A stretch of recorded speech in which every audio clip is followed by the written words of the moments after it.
नमस्ते, राधे राधे। मैं कविता जायसवाल आप लोग को एक देवी पचरा गीत सुनाने जा रही हूँ। बहुत सुंदर, बहुत प्यारा पचरा गीत है और फुल वीडियो वॉच करके देखिएगा, तब ये पचरा गीत का आप लोग को आनंद मिलेगा। और जितना हो सके हमारे वीडियो को शेयर कीजिएगा, सपोर्ट कीजिएगा। आप लोग के सपोर्ट की ज़रूरत है और बहुत अच्छा देवी गीत है। और जैसा रहेगा कमेंट बॉक्स में ज़रूर बताना कैसा लगा हमारा पचरा गीत। कावन माई पहाड़ बासा, कावन माई मंदिरवा, ओ कवन मैया ना। कावन माई पहाड़ बासा, कावन माई मंदिरवा, हो कवन मैया ना। बासन दिया के तीरवा, हो कवन मैया ना। बासना दिया के तीरमा, हो कवन मैया ना। दुर्गा माई पहाड़ बासा, काली माई मंदिरवा, हो सीताली मैया ना। दुर्गा माई पहाड़ बासा, काली माई मंदिरवा, हो सीताली मैया ना। बासना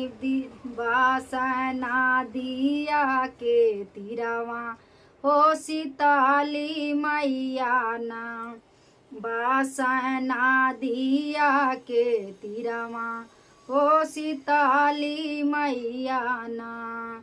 कहाँ उतरला सातो बहिनी कलश करिया, हो कहाँ हो उतरना, हो कहाँ हो बाजना।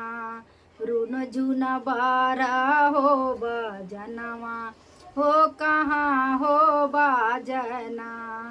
रुन झुन बारा हो बजनवा, हो कहाँ हो उतरन बाजना। निबिया तार उतरला सात बहिनी कलश करिया, हो चौरवा बाजना। रुन झुन बारा हो बजनवा, हो चौरवा बाजना। रुन झुन बारा हो बजनवा, हो चौरवा बाजना। कहवा कमटिया मैया बेदिया बनवनी, हो कि कवने पनियाना।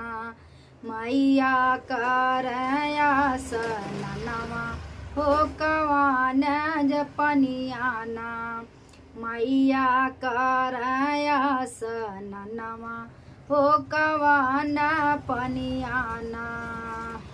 अवध कमटिया मैया बेदिया बनवनी, हो कि गंगा पनियाना।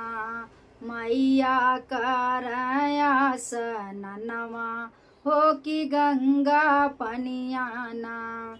मैया करया सननवा, हो कि गंगा पनियाना।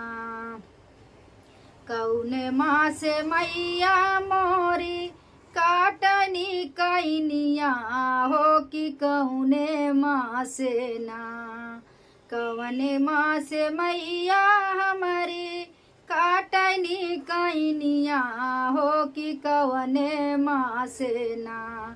मैया भी नैनी डलरिया, हो कि कौने माँ से ना। मैया भी नैनी डलरिया, हो कमाने माँ से ना। फागुन माँ से मैया हमारी काटनी डलरिया, हो चैतवा माँ से ना। हो चैतवा माँ से ना। मैया मोरी भी नैनी डलरिया, हो चैतवा माँ से ना।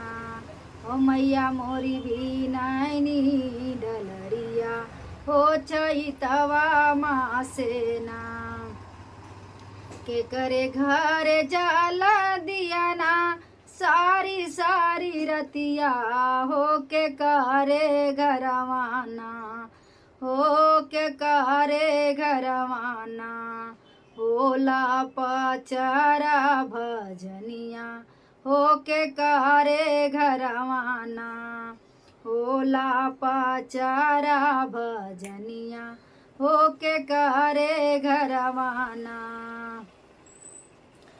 मालिन घरा जाला दियाना सारी सारी रतिया हे सेवकवा घरवाना हे सेवकवा घरवाना होला पचरा भजनिया हो सेवकवा घरवाना होला पचरा भजनिया हे सेवकवा घरवाना।